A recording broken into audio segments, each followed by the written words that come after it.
வணக்கம். நம்ம இன்றைக்கி மோர் குழம்பு எப்படி செய்யலான்னு பார்க்கலாம். துவரம்பருப்பு 1 ஸ்பூன், கடலப்பருப்பு 1/2 ஸ்பூன், பச்சரிசி ஒரு 1/2 ஸ்பூன் சேர்த்து ஊற வைங்க. கடலப்பருப்பு வேணான்றவங்க விட்டுடுங்க. இது நல்லா 1/2 மணி நேரம் ஊறட்டும். இது கூட மிளகு, சீரகம் 1/2 ஸ்பூனு, இஞ்சி 1 துண்டு, பச்சை மிளகாய் 4, தேங்காய் ஒரு 2 பல் சேர்த்து நல்லா ஃபைனாக அரைச்சி வச்சுக்கோங்க. வானல் வச்சு எண்ணெய் 1 ஸ்பூன் விட்டு கடுகு போட்டு பெருங்காயம் கொஞ்சம் போடுங்க. காஞ்ச மிளகா 1 போடுங்க.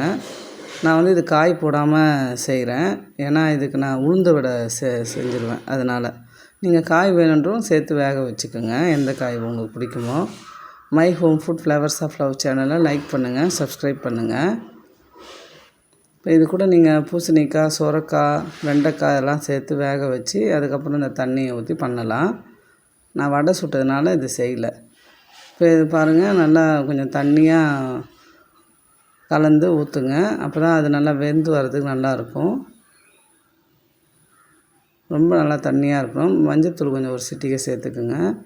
உப்பு ஒரு 1/4 ஸ்பூன் சேர்த்துக்குங்க. இது நல்லா துழவி விட்டிங்கன்னா நல்லா பாருங்கள், வெந்து நல்லா கட்டியாக வந்துச்சு. 10 நிமிஷத்தில் வெந்துடும்.